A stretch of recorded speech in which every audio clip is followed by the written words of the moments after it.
Hello दोस्तों, नमस्कार। आप सभी का बालाजी स्टडी यूट्यूब चैनल पर एक बार फिर से स्वागत करता हूं। दोस्तों, आज हम बात करेंगे एक न्यू चैप्टर के विषय में। उस चैप्टर का जो नाम है ट्रिग्नोमेट्री, त्रिकोणमिति। ठीक है दोस्तों, इस चैप्टर को बिल्कुल बेसिक स्टेप उठाएंगे और बिल्कुल बेसिक से लेकर आपको हर टाइप का प्रश्न बताएंगे। ठीक है, तो ये जो वीडियो बनने वाला है, ये जो मैं आज की क्लास है, ये बहुत ही अच्छी होगी। अच्छी किस किस के लिए हो रही है, ये भी जानना जरूरी है कि ये वीडियो किन लोगों के लिए बेहतर हो सकती है। कंपटीशन का बच्चा हो, हाई स्कूल का बच्चा हो, 9th का हो, इंटर का हो, किसी का भी हो, बेसिक तो सबके लिए ज़रूरी है। तो ये बेसिक आज आपका क्लियर हो जाएगा। आज इस क्लास के बाद आप ये नहीं कहेंगे कि मुझको आज भी त्रिकोणमिति समझ में नहीं आई। हाँ दोस्तों, आप ये नहीं कहेंगे कि अब भी हमको त्रिकोणमिति समझ में नहीं आई है। इस वीडियो को देखने के बाद आप ऐसा नहीं कहेंगे। अगर ना समझ में आए तो डिसलाइक का बटन है, वो आपके लिए ओपन है। डिसलाइक कर देना मेरे वीडियो को, बिल्कुल कर सकते हो डिसलाइक, कोई दिक्कत नहीं है। तो चलिए स्टार्ट करते हैं आज के सेशन को। आज के सेशन में हम लोग पढ़ाएंगे आपको त्रिकोणमिति। क्या पढ़ाएंगे? त्रिकोणमिति। दोस्तों, त्रिकोणमिति जो है, ये जो ट्रिगोनो होता है, ट्रिगोनोमेट्री, ये जो एक शब्द है ट्रिगोनोमेट्री, एक शब्द है ट्रिगोनोमेट्री। ठीक है ना? ट्रिग्नोमेट्री यानी त्रिकोणमिति, तीन कोणों की मिति, यानी जिसमें तीन कोण की माप की जाती है। एक ऐसा फिगर, एक ऐसा डायग्राम जिसमें 3 मेजरमेंट, 3 साइड। तो देखो जरा यहाँ पे ये TRI होता है। इसका मतलब क्या है, पहले तो ये समझें कि ये जो शब्द दिया गया है ट्रिग्नोमेट्री, इसका मतलब क्या है, इसका मीन्स क्या है। ठीक है ना? तो पहले तो यही समझ लिया जाए कि ट्रिग्नोमेट्री यानी TRI T हुआ, इसका मतलब हो जाता है 3। क्या होता है दोस्तों? 3 हो जाता है, मतलब कि 3 हो जाता है। ठीक है, अब आगे बात चलते हैं कि आगे आया हमारा गोन। क्या आया? गोन आया। तो GON आया दोस्तों, गोन। और गोन का मतलब क्या होता है, तो आप कहेंगे सर गोन का मतलब साइड होता है। सर गोन का मतलब क्या होता है? साइड। ठीक है ना? साइड्स। ठीक है ना? अब इसके बाद क्या होता है कि अगर आपसे पूछा जाए कि मेट्रिक क्या है, मेट्रिक, ठीक है ना, इसको मेट्रॉन भी बोलते हैं। इसको क्या बोलते हैं? मेट्रॉन। और इसी को मीटर भी बोल दिया जाता है। इसी को क्या बोल दिया जाता है? मीटर। यानी कि थ्री साइड का जो मेजरमेंट होता है, 3 साइड की जो माप होती है, मीजर करते हैं 3 साइड को, ऐसे ही डायग्राम को त्रिकोणमिति यानी ट्रिग्नोमेट्री बोलते हैं। बात समझ में आई है बेटा? बिल्कुल समझ में आई होगी। करना क्या है कि त्रिकोणमिति को हम ऐसे भी समझ सकते हैं, ट्रिग्नोमेट्री को, कि मैं जहाँ जैसे कि कोई ऐसे समझ लेते हैं कि ये कोई मीनार है आपकी। क्या है? कोई मीनार है। तो ये जो मीनार है, ये जो मीनार है ना आपकी, ये जो मीनार है, इसका कोई बेस रहा होगा। कोई भी चीज़ है, कोई भी वस्तु है, अगर उसको कहीं पे आप खड़ा कर रहे हैं, जैसे मैं कहीं पे खड़ा हूँ तो मेरा कोई आधार होगा ना, मेरा कोई बेस होगा, मैं वहीं पे स्टैंड रहा हूँगा, तो बिल्कुल इसका कोई बेस रहा होगा। अगर मैं कहूँ कि बताइए ये दूरी कितनी है, ये वाली डिस्टेंस पूछ लूँ अगर आपसे कि बताइए इसकी लंबाई कितनी है, लेंथ पूछ लूँ, बता सकते हो? बिल्कुल बता सकते हो। किसके माध्यम से बताया जाएगा? वो ट्रिग्नोमेट्री के माध्यम से बताया जाएगा। ठीक है ना? तो ये ऐसा होता है। ट्रिग्नोमेट्री का मतलब क्या होता है, इस बात को समझ गए होंगे शायद आप, बिल्कुल समझ गए होंगे। तो मैंने बताया आपको कि ट्रिग्नोमेट्री होता क्या है कि ट्री मतलब 3, गोन मतलब साइड, ओमेट्री मतलब मेट्रॉन यानी मीटर। 3 साइड का मेजरमेंट ही आपका ट्रिग्नोमेट्री कहलाता है। इतनी बात समझ में आ गई। अब जब इतनी बात हमको समझ में आ ही गई है, तो इसमें जो बहुत ही इम्पोर्टेंट है, जो वेरी इंपॉर्टेंट, ज़्यादा से ज़्यादा इम्पोर्टेंट बात यह है कि ट्रिग्नोमेट्री के अंतर्गत हम लोग बात क्या करेंगे। तो ट्रिग्नोमेट्री के अंतर्गत ज़्यादातर बात जो करने वाले हैं वो राइट एंगल ट्रायंगल की बात करेंगे। आपको इसके विषय की पूरी जानकारी होनी चाहिए। अगर ट्रिग्नोमेट्री पढ़ना है तो राइट एंगल ट्रायंगल के विषय में आपको सब कुछ आना चाहिए।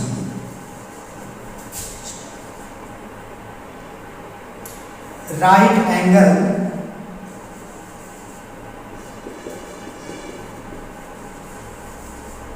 ट्रायंगल।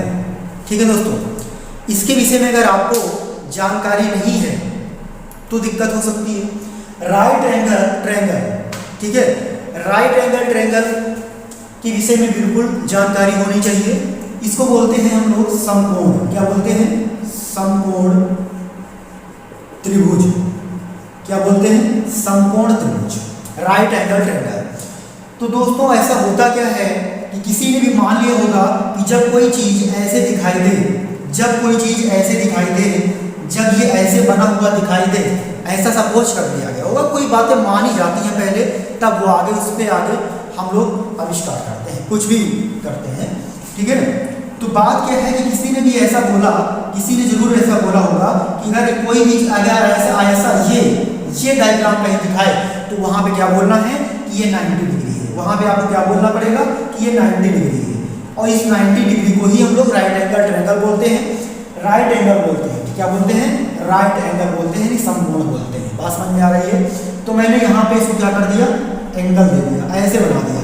यानी कहीं पर भी अगर आपको ये आकृति मिलेगी, कहीं पर भी अगर ये डायग्राम मिल गया आपको, तो आपको हमेशा क्या बोलना है कि राइट एंगल है, यानी समकोण है। ठीक है ना? समझ में आ गई बात? तो ये किसी ने मान रखा होगा, ठीक है ना, ऐसा किसी ने सपोज किया होगा, माना होगा। तो राइट एंगल ट्रायंगल में आपने पढ़ा रखा होगा, 9th में भी पढ़ रखा होगा कि एक पाइथागोरस थ्योरम होती है। पाइथागोरस थ्योरम से पहले मैं आपको ये बताना चाहूँगा कि जो ये राइट एंगल ट्रायंगल होता है ये 90 डिग्री होता है। तो किसी ने ये जो है, किसी ने क्या कहा कि इसका नाम क्या है? आर्यभट्ट ने सबसे पहले बताया था कि इसका नाम जो मैं रखूंगा वो नाम क्या रखूंगा? आधार रखूंगा। क्या रखूंगा? आधार, जिसको हम लोग बोलते हैं बेस। ठीक बेटा, इसको क्या बोलते हैं? बेस बोलते हैं, आधार बोल दिया। किसी ने भी कह दिया, क्यों रखा गया ये आप माइंड में मत करना, ठीक है ना? रख दिया, बोला गया, माना गया, ठीक है। अब इसको क्या बोल दिया इन्होंने? इसको तो भाई इन्होंने कह दिया कि ये हमारा परपेंडिकुलर है। क्या है? परपेंडिकुलर है, परपेंडिकुलर है, ठीक है, परपेंडिकुलर हो गया। अब परपेंडिकुलर को हम लोग बोलते हैं लंब। क्या बोलते हैं? लंब बोलते हैं। अच्छा, जो हाइपो होता है, हाइपो में बड़ा ही तो होता है ना, तो इसको हम लोगों ने क्या कहा? इसको हम लोगों ने क्या, गणितज्ञ लोगों ने कह दिया कि इसका नाम मैं रख दूं हाइपोटेनस। क्या बोला? हाइपोटेनियस, ठीक है ना? इसको नाम रख दिया हाइपोटेनस।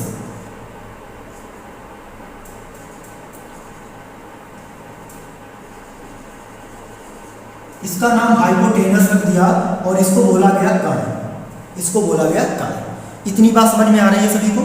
बिल्कुल आ रही है। तो होता क्या है इसमें कि इसके नाम रख दिए गए। अच्छा, मैं आपको इस बात को समझाऊंगा अच्छे तरीके से कि ये जो नाम रख दिए गए थे, ये नाम इस तरह रखे गए कि जैसे कि आपकी फैमिली में भी बहुत सारे मेंबर होंगे। हर फैमिली में लगभग 5-6 मेंबर होते ही होते हैं, सिंपली, इसमें कोई डाउट नहीं है, ठीक है ना?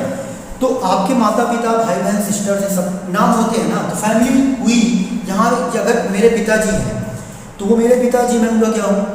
वो मेरे पिताजी हैं, मैं उनका क्या हूँ? पुत्र हूँ, अर्थात मैं उनका लड़का हूँ। तो यहाँ पे दो यहाँ पे कौन से रिलेशन बने? 2 रिलेशन बने, ठीक है ना? तो यहाँ पे 2 रिलेशन बने। तो वैसे ही अभी मैं इसके बीच में आपको रिलेशन बताऊंगा कि रिलेशन होता क्या है।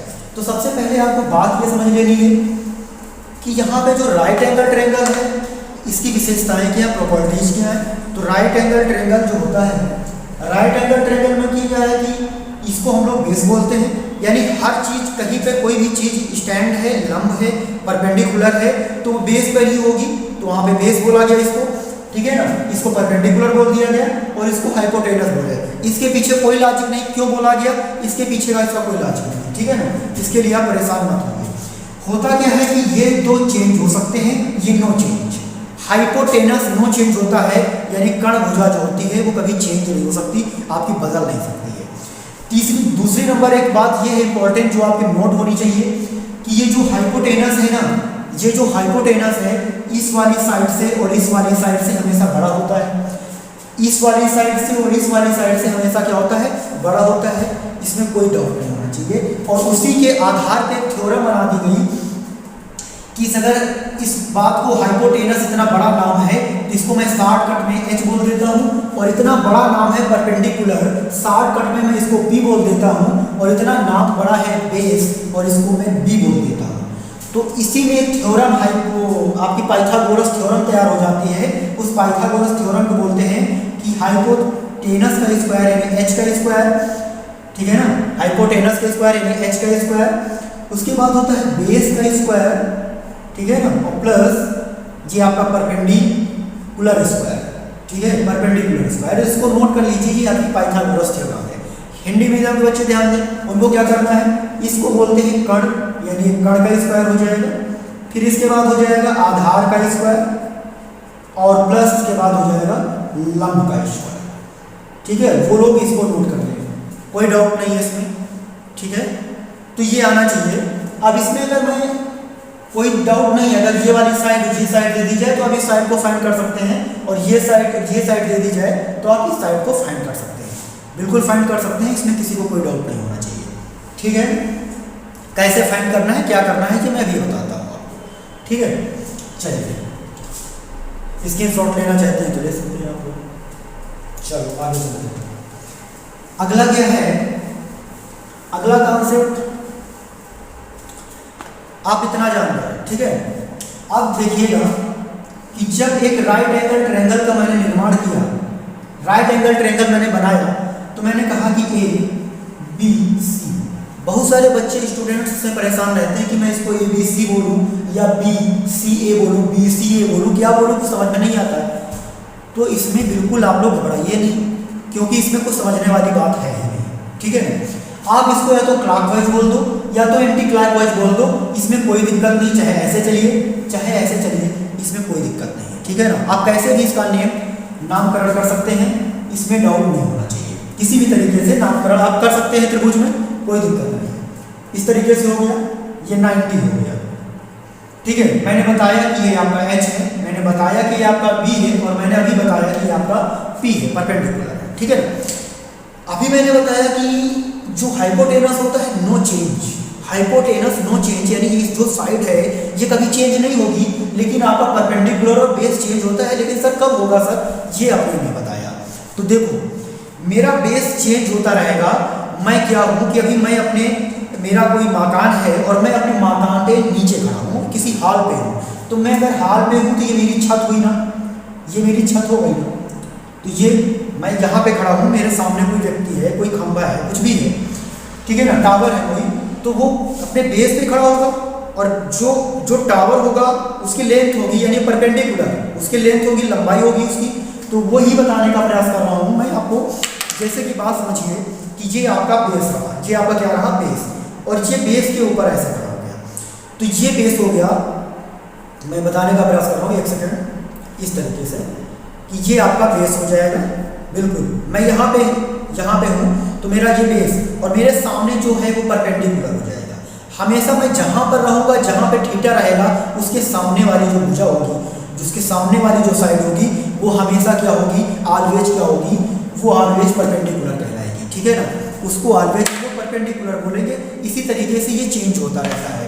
जैसे कि मैंने सपोज किया कि ये थीटा है, ठीक है, अगर ये थीटा है तो बताइए परपेंडिकुलर क्या हो जाएगा अभी, तो अभी तो ये परपेंडिकुलर है, लेकिन जब मैं छत पे गया, अभी मैं यहाँ पे था ना, अब मैं यहाँ पे नहीं हूँ, अब मैं यहाँ पे आ गया, अब मैं यहाँ पे आ गया हूँ, और मैं यहाँ से बात करना चाहता हूँ अब आपसे कि अगर ये थीटा हो गया तो परपेंडिकुलर और बेस क्या हो जाएगा। अब मैं यहाँ पे स्टैंड हुआ हूँ, मैं यहाँ पे खड़ा हो गया हूँ, यहाँ पे ए पॉइंट में खड़ा हो गया हूँ, तो जहाँ मैं खड़ा होता हूँ वहाँ पे क्या रहता है, बेस रहता है, बिल्कुल बेस रहता है। तो ये मेरा बेस हो गया। इस पोजीशन पे ये साइड जो है, ए बी वाली जो साइड है, ये बेस हो जाएगी, क्या हो जाएगी, बेस हो जाएगी। लेकिन अब जो BC वाली साइड है, BC साइड क्या हो जाएगी, परपेंडिकुलर हो जाएगी। BC वाली साइड क्या हो जाएगी, परपेंडिकुलर हो जाएगी। थीटा चेंज होता है, थीटा के सामने वाली भुजा, सीधी सी बात याद कर लो कि जो एंगल हमको देगा, जो थीटा देगा, उसके सामने वाली जो साइड होगी ना, बिल्कुल सामने वाली जो साइड होगी वो क्या होगी, परपेंडिकुलर होगी। अब देखो भाई, यहाँ पे थीटा था, इसके सामने भुजा ये आ रही है ना, इसके सामने ये वाली भुजा आ रही है, तो परपेंडिकुलर हुआ कि नहीं हुआ, ये बिल्कुल हुआ परपेंडिकुलर। अगर मैं थीटा यहाँ पे मानूं तो इसके सामने भुजा कौन सी आ रही है, साइड कौन सी आ रही है, तो BC साइड आ रही है, इसलिए परपेंडिकुलर ये हो जाएगा। ये बहुत इंपॉर्टेंट बात है, इसमें क्वेश्चन गलत हो सकते हैं, ठीक है ना। तो इसको जरूर माइंड रखिएगा, नोट करने सब लोग, तो ये बात गलत नहीं होनी चाहिए आपकी, ठीक है। चलिए आगे चलते हैं। आगे क्या है,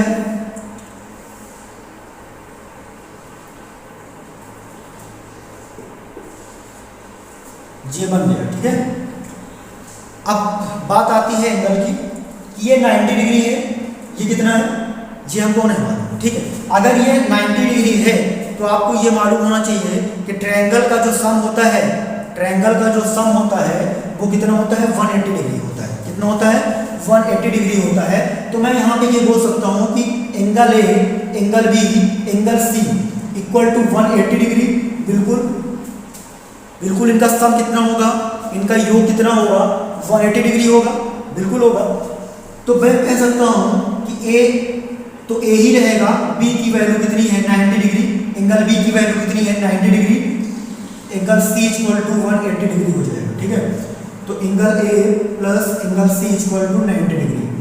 एंगल ए और plus angle C equal to 90 degree का मीन्स ये हुआ कि एंगल भाई दो कोण है यहाँ पे और दोनों एंगल का जो ऐड आ रहा है वो 90 डिग्री आ रहा है। अर्थात इस बात से ये बात समझ में आ गई कि इसकी जो भी वैल्यू होगी वो एक्यूट एंगल में होगी। किसमें होगी, एक्यूट एंगल होगा। क्या होगा, एक्यूट एंगल होगा, ये भी एक्यूट एंगल होगा। यानी दोनों, यानी जो राइट एंगल ट्रायंगल होता है उसमें एक एंगल क्या होता है आपका राइट एंगल होता है, बाकी जो दोनों शेष जो हमारे रिमाइंडर जो होते हैं सो शेष एंगल जो होते हैं ये क्या होते हैं एक्यूट एंगल होते हैं, अर्थात न्यून कोण होते हैं जो कि 90 से छोटे होते हैं, ठीक है ना, जो कि 90 से 90 डिग्री से छोटे होते हैं। बात समझ में आ रही है सबको, बिल्कुल आ रही चाहिए समझ में।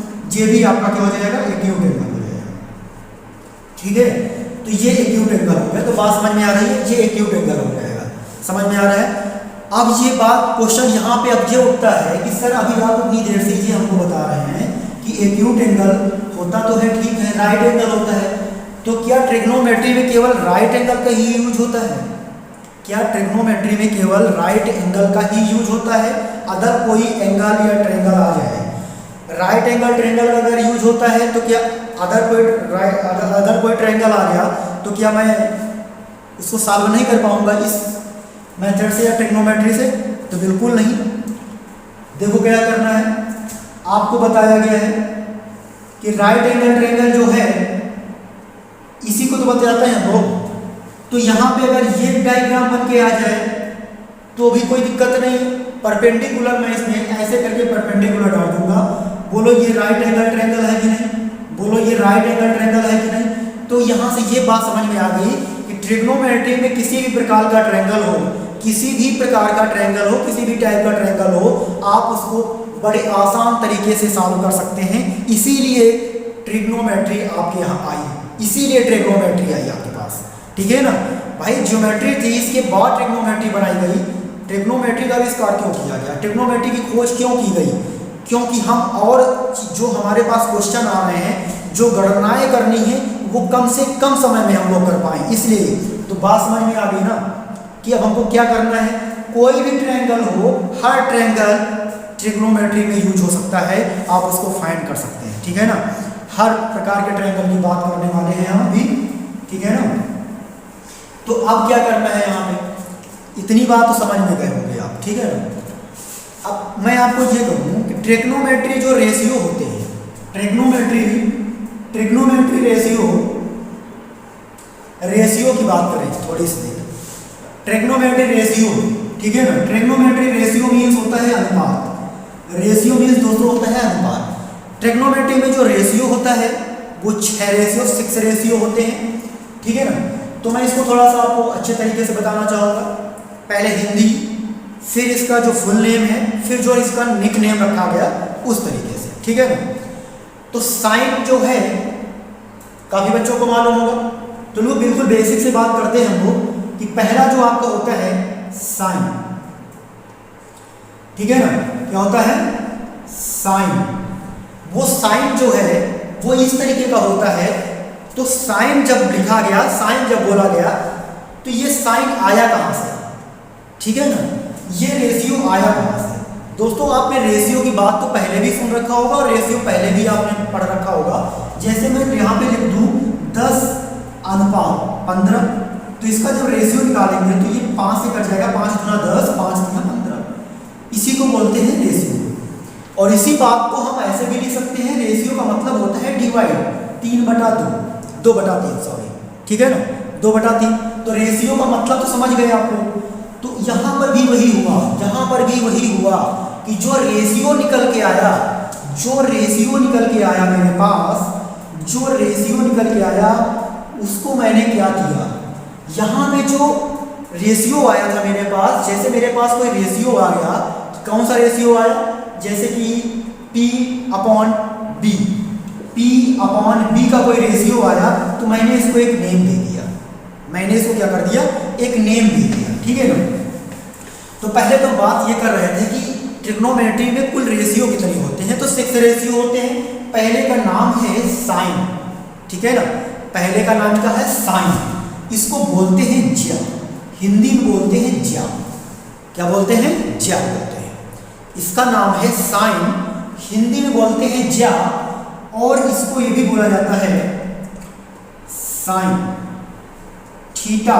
अब ये कुछ भी कर सकते हैं आप, ठीक है ना, साइन, ये बड़ा नेम है, बोलने में लिखने में हर जगह टाइम लगता है, तो ज्या हिंदी में प्रॉब्लम होती है बोलने में, तो सीधा सा आपके लिए ये एक सुविधा बना दी गई कि ये साइन बोलो, और जिस एंगल की बात कर रहा है उस एंगल को आगे रख दीजिए, ठीक है ना। तो इसको साइन थीटा बोल दिया गया, क्या बोल दिया गया, sine theta, sine beta, sine A, sine B, ठीक है ना। इस तरीके से एक कॉन्सेप्ट फिर यहीं से हम लोग चलते हैं कि एक कॉन्सेप्ट ये है कि ये साइन थीटा जो है वो साइन थीटा क्या ये बात लिखी हुई है क्या, या फिर ये साइन थीटा लिखा हुआ है, क्या हम इस बात को ऐसे भी लिख सकते हैं, तो एक बात बिल्कुल गलत है, इस कभी भी मल्टीप्लम नहीं होता है, ये सही है, ठीक है। तो इस बात को भी नोट डाउन यहाँ से ही कर सकते हैं आप, ये बिल्कुल रॉन्ग है, कभी भी ये मल्टीपल नहीं होता है, ये इसकी पूरी बॉडी है, कुछ भी आप इसमें अलग नहीं कर सकते। बात समझ में आ रही है, तो इसमें आप कुछ भी अलग नहीं कर सकते हैं, ये पूरा साइन थीटा उसका एक पूरा बॉडी है, ठीक है ना। जैसे मेरी बॉडी से कुछ भी अलग नहीं हो सकता, कुछ भी अलग हो जाएगा मुझको प्रॉब्लम होगी, ठीक है ना। तो उसी तरीके से इस साइन थीटा से आप कुछ भी ले नहीं सकते हैं, अगर आपने लिया तो इसकी बॉडी में दिक्कत आ जाएगी, प्रॉब्लम आ जाएगी, ठीक है। आ रही बात समझ में, चलिए आगे चलते हैं। आपने साइन थीटा के विषय में बात कर ली, अब मैं बात करता हूँ, एक होता है कोसाइन, क्या होता है, कोसाइन, फुल नेम से भी मैं आपको परिचित करा रहा हूँ, कोसाइन, ठीक है ना। कोसाइन को हम लोगों ने हिंदी में क्या बोला, कोज्या, क्या बोला, कोज्या। और इसी को जब और स्टार्ट करना पड़ा हमको तो हम लोगों ने कह दिया cos theta, cos beta, cos A, cos B, cos C, कुछ भी बोल सकते हो, जो भी एंगल है आप उसका नेम दे सकते हो, ठीक है। समझ में आ रहा है सभी को। इसी के बाद आया मेरे पास टेंजेंट, क्या आया, टेंजेंट,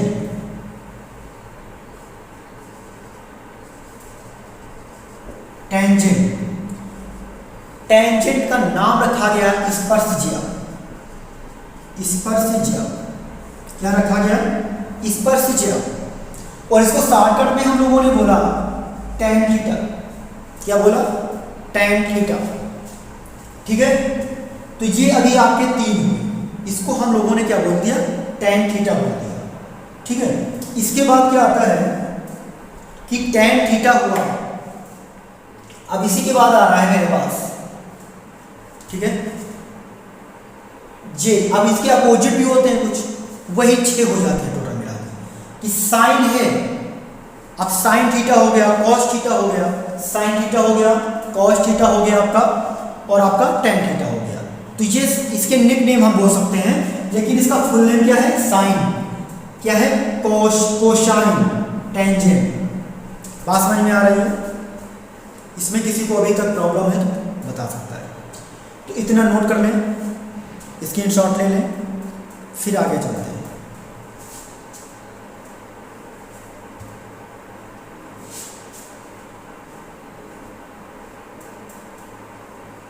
कर लिया, नोट कर लिया,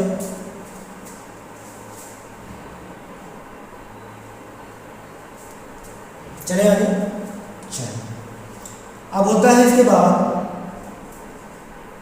कॉस, ठीक है, कॉसेकेंड, कॉसेकेंड, ठीक है। इसको क्या बोलते हैं, इसको क्या बोलते हैं, इसको बोलते हैं व्यूज्या। क्या बोलते हैं, व्यूज्या, व्यूज्या, व्यूज्या बोलते हैं। और इसी को हम लोगों ने शॉर्टकट में बोला कॉसेक। क्या बोला, कॉसेकेंड, ठीक है ना, यानी व्यूज्या। इसी को बोल दिया cosec, theta, beta, gamma, alpha, A, B, C, कुछ भी बोल सकते हो, एंगल। कॉसेक के बाद क्या आया, कॉसेक के बाद आया सेकेंड। इसको क्या बोलते हैं, ये इसका अपोजिट होता है तो व्यू कोजिया बोलते हैं। क्या बोलते हैं, व्यू कोजिया।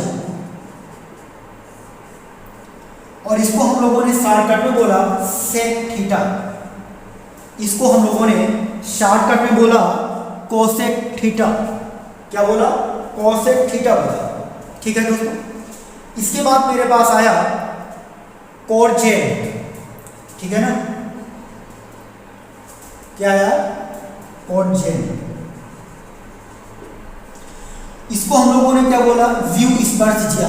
क्या बोला, व्यू व्युत्क्रम होता है तो हम लोगों ने कह दिया इसको कोटि स्पर्शज्या, कोटि स्पर्शज्या,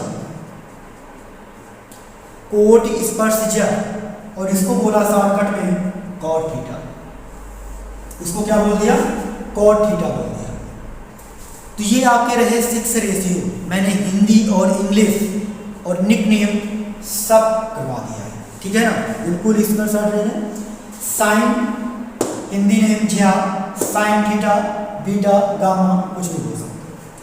कोसाइन, कोज्या, कोस थीटा, टेंजेंट स्पर्शज्या, टेन थीटा, कोसटेन, व्यूज्या। व्यूज्या का मतलब होता है व्युत्क्रम। किसका व्युत्क्रम, ज्या का व्युत्क्रम। ज्या का मतलब क्या हुआ, साइन थीटा, ठीक है ना।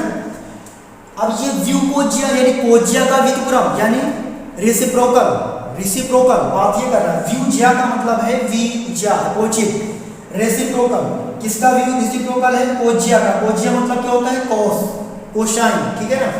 कोट स्पर्शज्या, कोट स्पर्शज्या किसका व्युत्क्रम है, रेसिप्रोकल है, कॉट का, ठीक है ना। तो इसलिए इसमें इस तरीके से आप कर सकते हैं। ये आपके 6 रेशियो थे, ये आपके क्या थे, 6 रेशियो थे, ठीक है। चलिए, अब ये जो रेशियो जो आपके 6 रेशियो जो आए, मैंने जो आपको बताया, इनका क्या यूज है, इनका कोई रिलेशन है क्या इस ट्रायंगल से। राइट एंगल ट्रायंगल से भी इसका कोई रिलेशन जरूर है, तभी सर आपने बताया इसको। क्या ये भी पढ़ना है आपको, यही पढ़ना है, यहीं से आपकी स्टार्ट होगी ट्रिग्नोमेट्री। ट्रिग्नोमेट्री आपकी यहीं से स्टार्ट हो रही है। अब ध्यान से देखिएगा कि ट्रिग्नोमेट्री अगर यहाँ से स्टार्ट हो रही है तो इसका रिलेशन क्या है, थोड़ी सी बात समझनी पड़ेगी। कि अगर मैंने अभी हिंदी में भी इसको शो कर दूँ, इसको कण बोलते हैं, इसको आधार बोलेंगे हम लोग, और इसको क्या बोलेंगे, लंब बोलेंगे। बात समझ में आ गई। यानी ये हाइपोटेनस है, ये बेस है और ये परपेंडिकुलर है, इसमें कोई दिक्कत नहीं किसी को। करना क्या है कि जब साइन थीटा बोला जाए तो इस साइन थीटा का इससे रेशियो क्या है, इस साइन थीटा का इससे रेशियो क्या है, तो एक बात याद रखनी पड़ेगी आपको, एल ए एल के ए, ठीक है। ये हिंदी वाले बच्चों के लिए है, एल ए एल के ए। हिंदी वाले बच्चे क्या समझेंगे इस बात को कि ये जो पहला रेशियो है, एल का मीन्स हो जाएगा लंब और के का मीन्स हो जाएगा कण। एल का मतलब हो जाएगा लंब और के का मतलब हो जाएगा कण, ए का मतलब हो जाएगा आधार। समझ में आ गया। तो ये हो जाएगा साइन थीटा, और ये जो सेकंड वाला होगा मेरा ए अपॉन के, ये हो जाएगा कॉस थीटा, और ये जो हो जाएगा ये हो जाएगा टेन थीटा। बोलो, किसी को कोई दिक्कत, कोई दिक्कत हुई हो तो बताइए, नहीं तो कोई बात नहीं। मैंने बताया कि ये जो है आपका साइन थीटा है, ये कॉस थीटा है और ये टैन थीटा है। ठीक है, इतनी बात समझ में आ गई। अब दूसरी बात क्या समझनी है आपको यहीं पे कि जो इंग्लिश मीडियम के बच्चे हैं वो क्या समझेंगे, उनको ये समझना है कि एल मतलब लंब होता है, यानी जहां पर उसको हम परपेंडिकुलर बोलते हैं तो पी हो जाएगा, बी हो जाएगा, पी हो जाएगा अपॉन, ठीक है। फिर क्या हो के यानी के का मतलब होता है कर्ण, कर्ण का मतलब यहाँ पे इंग्लिश में क्या होने वाला है एच यानी हाइपोटेनस, और फिर इसके बाद क्या हो जाएगा हाइपोटेनस, और इसके बाद आधार यानी बेस बी हो जाएगा। समझना क्या है कि जो पहला आएगा रेशियो, ये जो रेशियो आ रहा है P बाई एच, ये आपका जो साइन है ये साइन थीटा को यानी साइन को बताएगा, ये साइन का रेशियो है। जो सेकेंड रेशियो आता है आपका वो आता है कॉस का, ये इसका एक तरीके से कंटिन्यू रूल है कि साइन के बाद कॉस, कॉस के बाद tan, sine cos tan, cosec sec cot, ठीक है। और उसके बाद क्या है कि ये जो आएगा ये आपका हो जाएगा टैन। इतनी बात समझ में आ गई। अगर इसी का रेसिप्रोकल पूछा जाए तो ये हो जाएगा आपका कॉसेक और ये हो जाएगा सेक और ये हो जाएगा कॉट, ठीक है। तो यहां से आप लोग इतना नोट कर लें, इस बात को नोट कर लीजिए सभी लोग, ठीक है, नोट कर लिया होगा। चलो चलते हैं। अब अगला क्या है,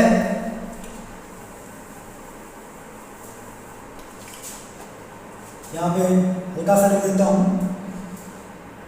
पी बी पी, ठीक है, एच ए, ठीक है जी, ठीक है। अब मैं इसके रेशियो बताने जा रहा हूं, समझिएगा कि साइन थीटा रेशियो क्या होगा, पहला वाला रेशियो P बाय एच, क्या रेशियो होगा P बाय एच होगा। अगर मैं इसको रेशियो ये ट्रायंगल से संबंधित है, अगर मैं यहाँ पे P बाय एच यानी P क्या है अभी तो यहाँ पे कुछ बताया नहीं है, ठीक है। तो अब मैं यहाँ पे अगर आपसे बात करूँ थोड़ी देर के लिए, ये थीटा है, थीटा अगर इसको कर लेते हैं, ठीक है ना, यहीं पे बात को समझते चलते हैं कि अगर कॉस पूछ लिया जाए कि कॉस थीटा क्या होगा, तो सेकेंड वाला कॉस होता है, यानी आप वहां से याद करने की कोई जरूरत नहीं है, बी बाय क्या हो जाएगा एच हो जाएगा, कॉस क्या हो जाएगा बी बाय एच हो जाएगा। अब यहां से अगर पूछ लिया जाए कि टैन क्या होगा, टैन थीटा, तो आप जानते हैं पी बाय ए हो जाएगा, पी बाय ए हो जाएगा। बोलो कोई दिक्कत है क्या, इतने में किसी को कोई प्रॉब्लम है नहीं है। अब मैं इसका अपोजिट जो मैंने बताया, यानी कॉसेक, अगर आपसे कोई पूछे कि कॉसेक थीटा यानी कॉसेक थीटा क्या होगा, तो बस सीधा इसी को अपोजिट कर दीजिए, एच अपॉन पी, क्या हो जाएगा एच अपॉन पी, क्या हो जाएगा एच अपॉन पी। इसी का तो अपोजिट है, इसी का तो रेसिप्रोकल है। साइन का रेसिप्रोकल क्या होता है, अगर कोई कहे कि साइन का रेसिप्रोकल कितना होगा तो आप बताएंगे 1 अपॉन कॉसेक थीटा। साइन का रेसिप्रोकल होता है 1 अपॉन कॉसेक थीटा। साइन का रेसिप्रोकल क्या होता है 1 अपॉन कॉसेक थीटा, ठीक है ना। अब यहीं पर भी ये बात समझ में आ गई सभी को, चलिए तो ये हो गया। अब यहां पे पूछा जाए सेक का क्या होगा, तो सेक में कुछ नहीं करना, यही बता देना, अर्थात यही अपोजिट कर देना, एच बाई बी हो जाएगा। अब यहाँ पे टैन को कॉट बताना है, तो इसी का अपोजिट यानी ए अपॉन बी हो जाएगा। समझ में आया, बिल्कुल आया होगा, ठीक है। चलते हैं,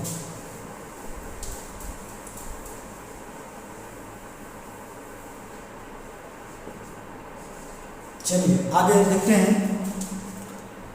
अगला क्या है कि मैंने बताया कि जो साइन है, क्या है, जो साइन थीटा है ये 1 अपॉन कॉसेक थीटा, ये इसका रेसिप्रोकल होता है। अगर ये इधर आ जाएगा तो यहाँ से एक बात और समझ में आ जाएगी कि कॉसेक थीटा और साइन थीटा का अगर मल्टीपल कर दें तो मेरे पास क्या आएगा 1 है। बोलो ये बात समझ में आ रही है कि sine theta equal to 1 upon cosec theta और sine theta cosec theta equal to 1। ठीक है। इसी तरीके से हर एक रेशियो का होगा। इसके बाद आता है आपका cos थीटा। तो cos थीटा बराबर होता है 1/sec थीटा। तो ये cos theta into sec theta equal to क्या हो जाएगा 1। ठीक है।